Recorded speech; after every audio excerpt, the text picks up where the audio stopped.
somewhere underneath the English countryside, in a bunker that most British citizens do not know exists, a document is being updated. It has not been touched in decades. The last time it was seriously revised, the Soviet Union was still a superpower. Nuclear war was a daily planning assumption, and the British government had a detailed written plan for how to keep the country functioning after the bombs fell. A document is called the Government War Book, and the fact that it is being reactivated right now, in April 2026, confirmed publicly by the UK's top defence chief at a major London conference, tells you something about the world we are now living in that no politician's speech and no news headline has communicated as clearly. Britain is preparing for war with Russia, not as a theoretical exercise, not as a budget justification, not as the kind of vague contingency planning that defense ministries do quietly in the background while publicly insisting everything is fine. As an operational reality, with a document that covers not just the military, but every single aspect of how a modern country keeps functioning when an adversary is trying to destroy it.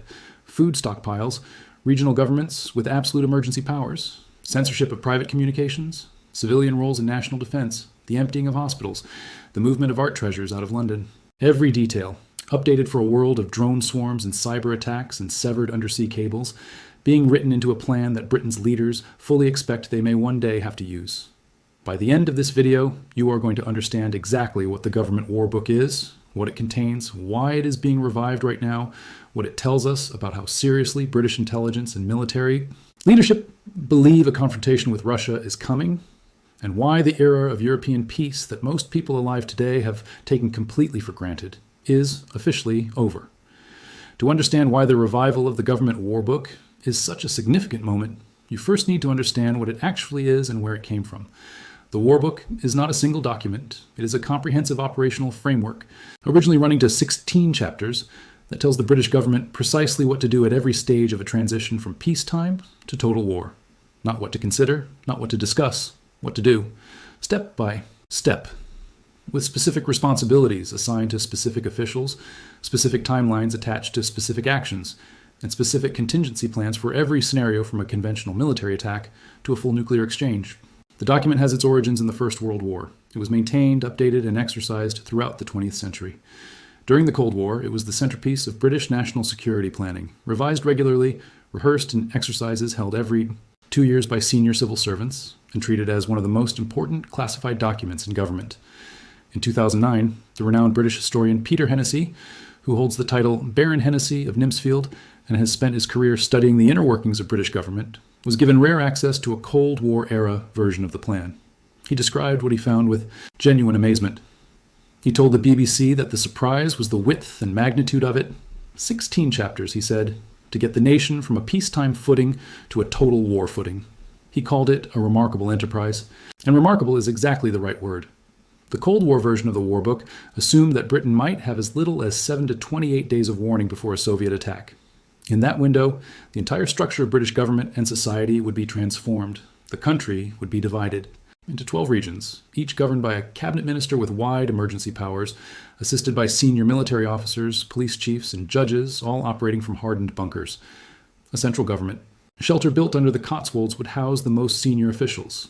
Parliament would vote on essentially dissolving itself, transferring governing authority to these regional commissioners who would have absolute control over their areas, including the power to approve death sentences. The logistics chapters of the War Book are where the true scale of the planning becomes clear. The document contained precise instructions for closing motorways, for drawing up and managing food stockpiles, for wartime broadcasting arrangements that would keep the public informed without, revealing information useful to an enemy, for feeding arrangements covering survivors of attacks, with basic foodstuffs held in 65 buffer depots spread across the country, for protecting farm animals from radiation, are maintaining communications infrastructure, with British telecom emergency depots containing stockpiles of cables and poles, with hardened underground facilities, microwave towers, and emergency networks specifically designed to route around nuclear, but devastated cities, for the removal of priceless art treasures from London to storage in Scotland, for the emptying of hospitals of all but the most critically ill, to free up capacity for war casualties, and for censorship of private correspondence, described by one former civil servant who worked on the plan as a measure that always aroused debate, something ministers would only agree to at the very last moment when war was clearly inevitable. This was not vague aspiration. This was operational planning of extraordinary detail, maintained and rehearsed for decades, embedded into the routines of British government so thoroughly that it became, in the words of those who worked on it, part of the everyday fabric of British life. And then the Soviet Union collapsed, and almost overnight, all of it went into storage. The numbers tell the story of what happened to British defense in the 3 decades after the Cold War ended. In the mid-1950s, Britain spent nearly 8% of its GDP on defense. By the time the war book was being quietly shelved in the early 1990s, that number was falling. Today it sits at roughly 2.3%. The army that had more than 1,000 main battle tanks in the 1980s now has approximately 200, of which perhaps only half are fully serviceable. The Royal Navy, once so dominant that it was larger than the next 2 biggest. Navies combined now has approximately 13 warships and 40 admirals, a ratio that has drawn mockery from multiple directions, including, recently, from Donald Trump, who described Britain's 2 aircraft carriers as toys that are too old and do not work. Neither carrier has ever deployed with more than 18 of the 36 aircraft it was designed to carry because of a shortage of suitable jets. The total size of the regular armed forces, which stood at over 300,000 personnel in 1990, has been cut to a fraction of that. The phrase used by successive British defense secretaries to describe what happened is that the armed forces were hollowed out. It is an accurate description. For most of the period between 1991 and 2022, none of this mattered very much to the average British citizen. The Soviet threat had evaporated. The conflicts Britain fought were overseas expeditions in the Balkans, in Afghanistan, in Iraq, against opponents who posed no existential threat to British territory. Defense spending felt like something that could be traded off against hospitals and schools and social services without serious consequence. The war book gathered dust. The exercises stopped. The culture of national resilience that had been built over decades quietly dissolved. Then February 2022 arrived. Russia launched its full-scale invasion of Ukraine, and everything that had seemed irrelevant suddenly became urgent again. Britain responded to Russia's invasion of Ukraine more decisively than almost any other country except the United States. From February 2022 through February 2026, the UK pledged at least £21.8 billion, approximately $29.5 billion to Ukraine. Nearly 60% of that was direct military aid. The UK trained over 62,000 Ukrainian military personnel on British soil under Operation Interflex. A landmark battlefield technology sharing agreement was signed in June 2025. Joint ventures between British and Ukrainian companies began producing drones in Britain for use in Ukraine, with mass production of Ukrainian-designed Octopus 100 interceptor drones beginning at a new factory in Mildenhall in January 2026, aiming to produce thousands of drones per month. But alongside this massive practical support for Ukraine, something else was happening inside British defense and intelligence circles, a growing, deepening, increasingly urgent assessment that Russia's aggression was not going to stop at Ukraine's borders, that once Putin had either won or been forced to accept a settlement in Ukraine, the next phase of his strategy for reversing what he has called the greatest geopolitical catastrophe of the 20th century, the collapse of the Soviet Union, would turn toward NATO territory, and that Britain, as one of NATO's most active supporters of Ukraine, and one of Russia's most vocal critics, would be a target. The warnings from Britain's own senior defense and intelligence figures have become remarkably blunt. General Sir Rowley Walker, Chief of the General Staff of the British Army, stated in May 2025 that the threat to NATO from Russia is real, and emphasized a lack of time in preparing for future Russian aggression. Blaise Metroweely, the newly appointed head of MI6, Britain's Foreign Intelligence Service, used her first public speech in December 2025 to describe Russia as aggressive, expansionist, and revisionist, and asserted directly that Putin's goal is to subjugate Ukraine and harass NATO. Air Chief Marshal Sir Richard Knighton, the UK's most senior defense official, said in December 2025 that the situation is more dangerous than anything he has known in his entire career. He called for a whole society approach to defense, and he warned explicitly of an increased probability of Russia invading a NATO country. These are not politicians using threat language to justify budget increases. These are the professional heads of Britain's armed forces and intelligence services, speaking in their official capacities, saying that they believe a direct confrontation with Russia is a genuine possibility that Britain must prepare for now. Russia has noticed, and Russia has responded in a way that suggests its own assessment of the British threat is equally serious. After Ukraine's Operation Spiderweb in June 2025, a complex multi-target attack on Russian strategic airfields that stunned military analysts with its ambition and execution, Russia's ambassador to the UK, Andrei Keelan, went on British television and accused the UK directly of organizing the operation. He said the attack required access to high-tech geospatial data that only the United States and the United Kingdom possess. America had denied involvement, he said, Britain had not. Russia's intelligence service SVR went further, publicly describing the UK as the world's biggest warmonger and accusing London of actively undermining Trump's attempts to negotiate peace with Russia. The threat issued by the SVR was explicit. They said it was time to send a clear signal to the treacherous Albion and its elites that it would not succeed. These are not normal diplomatic exchanges. These are statements made by a nuclear-armed state's intelligence service against a NATO country in public, using language that implies consequences.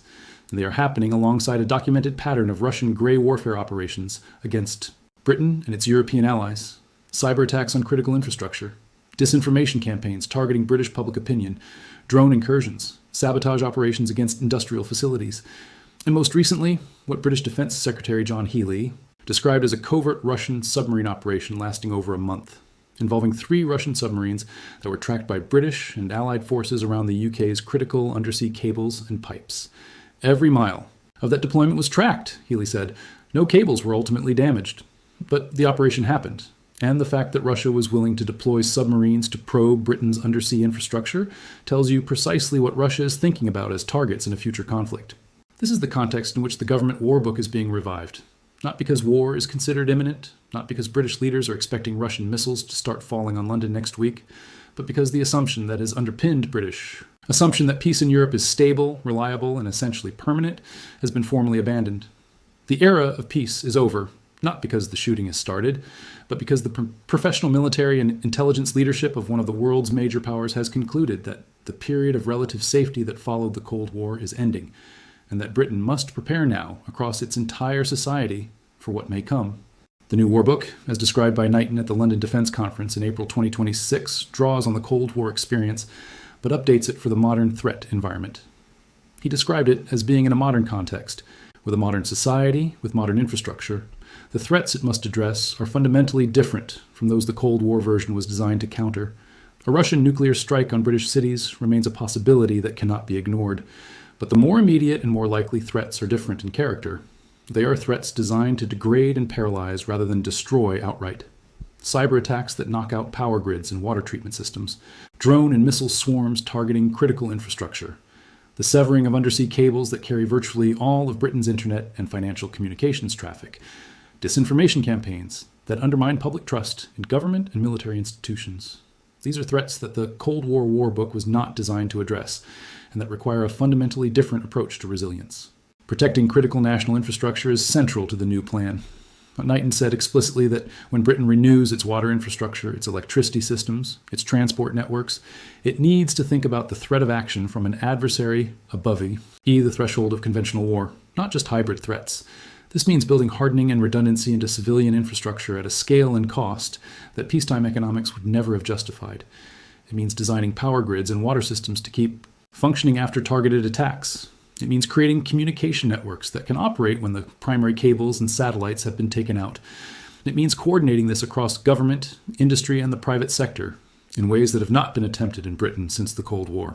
The civilian dimension of the new war book is where its implications become most personal for ordinary British people. Knighton has said clearly that civilians need to be aware that the relative peace the UK has enjoyed over the past 30 years is under increasing threat. He has said that building resilience requires educating the population about the threats it faces and what individuals can do to support the nation and potentially the armed forces. This is language that points toward public information campaigns about national security risks of a kind that have not been seen in Britain since the 1980s. It points toward government guidance on personal preparedness, stockpiling of food and water, emergency communication plans, the kind of civil defense culture that existed during the Cold War and completely disappeared after it. More controversially, the new war book will almost certainly involve revised reserve and mobilization frameworks. The question of conscription, compulsory military service, is being discussed in defense circles in Britain in a way that would have been politically unthinkable 5 years ago. Several European NATO allies have already moved in this direction. Sweden reintroduced conscription in 2017. Germany is actively debating bringing it back. Poland has made military training compulsory in schools. If a broad European consensus forms around the need for larger standing and reserve forces to credibly deter Russia, Britain will face political pressure to follow. And the new war book will need to address where those additional soldiers and reservists come from if voluntary recruitment cannot meet the requirement. Britain is not alone in this shift. Across Europe, the same awakening is happening at different speeds and with different emphasis, but pointing in the same direction. Germany has updated its national emergency preparedness guidance, advising citizens to stockpile 10 days' worth of essential supplies. France is preparing a new 30-page civil defense manual. Sweden and Finland, having both recently joined NATO, are among the most advanced in Europe in terms of total defense preparations that integrate civilian resilience with military readiness. Lithuania and Estonia, sharing borders with Russia and Belarus, are conducting large-scale military and medical emergency exercises, preparing hospitals for wartime, and building stockpiles of critical medical supplies. Poland has constructed border barriers, introduced firearms training in schools, and is spending more on defense as a proportion of GDP than almost any other NATO member. What all of these countries are doing, and what Britain is now joining them and doing more formally and more comprehensively than before, is adopting a new model of what security means. In this model, war is not an event that happens somewhere else and occasionally reaches out to touch a country through terrorism or economic disruption. War is a condition that a country must be prepared to function within at any moment across every sector of society, from the government bunkers to the individual household. The front line is not a place on a map. It is a system encompassing power grids and water pipes and internet cables and food supply chains and public trust in institutions. And the participants are not just soldiers. They are every person, every business, every institution in the country. Britain's defense spending trajectory reflects the seriousness with which this shift is being taken. Prime Minister Keir Starmer's government has committed to raising defense spending to 2.7% of GDP by 2027, representing approximately £270 billion over the period, around $365 billion. That is to be followed by an increase to 3% of GDP in the next Parliament and 3.5% by 2035. These are numbers that have not been seen in British defense budgets since the height of the Cold War. They represent a fundamental reprioritization of government spending that will affect every other area of public expenditure. And they are being made not in response to an attack that has already happened, but in anticipation of a threat that British military and intelligence professionals believe is building toward a confrontation that could occur within a decade or possibly sooner. The psychological shift that the government war book represents may ultimately be its most important dimension. For 30 years, British governments operated on the assumption that the post-Cold War peace was the new normal, that military spending could be reduced without serious consequence, that the detailed, expensive, comprehensive work of national resilience planning was a relic of a more dangerous age that had passed.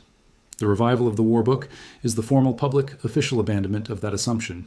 It is the British government saying in a document that it no longer believes the peace is reliable, that it is preparing for a world in which an adversary actively tries to destroy the infrastructure, the institutions, and the social fabric of British life, and that it is building, across the whole of society, the resilience to absorb those blows and keep functioning. That is a different Britain from the one that existed even 5 years ago. And once a country makes that shift in its fundamental assumptions about its own security, it does not easily reverse.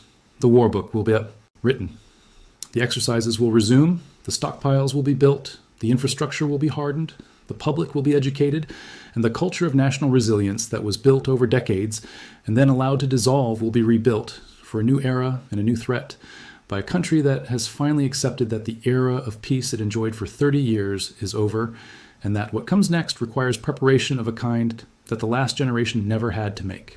There is one more element of the government war book story that deserves specific attention, and it is the element that most directly connects this development to the daily lives of ordinary British people who are not following defense policy and are not thinking about Russian submarines or undersea cables. It is the question of what the war book actually means for life in Britain if the scenarios it is designed for start to become real. The Cold War version of the war book assumed that the transition from peace to war would be rapid, potentially measured in days. The new version must account for a different kind of threat timeline. Russia's grey warfare against Britain, the cyber attacks, the sabotage operations, the disinformation, the submarine incursions, is not a precursor to a sudden massive attack. It is a sustained, slow-motion campaign designed to degrade British capability, erode public trust, and create conditions where a more decisive action at some future point faces less resistance. The war book must therefore address not just how Britain functions after war has been declared, but how it maintains resilience during a period that is neither fully peace nor fully war, a period that, in many ways, has already begun. The implications of this for individual citizens are significant and largely undiscussed in mainstream public debate. Knighton's language about educating the population and helping people understand what they can do to support the nation and potentially the Armed forces is pointing toward a level of civilian engagement with national security that Britain has not asked of its population since the Second World War. During the Cold War, there were public information campaigns about what to do in a nuclear attack. There were local civil defense volunteers. There were community-level organizations that connected civilian life to national security planning. All of that was dismantled when the Soviet threat receded. The new war book will need to rebuild versions of all of it, tailored to the specific threats of the current era. What does that look like practically? It means government guidance, already beginning to circulate in some form, encouraging households to maintain emergency supplies of food, water, and medication. It means public awareness campaigns about the risks of disinformation and how to identify it. It means clear communication channels between government and citizens during infrastructure attacks, so that when a cyber attack knocks out power to a region, people know where to get information and what to do. It means volunteer networks that can provide practical assistance during infrastructure disruptions.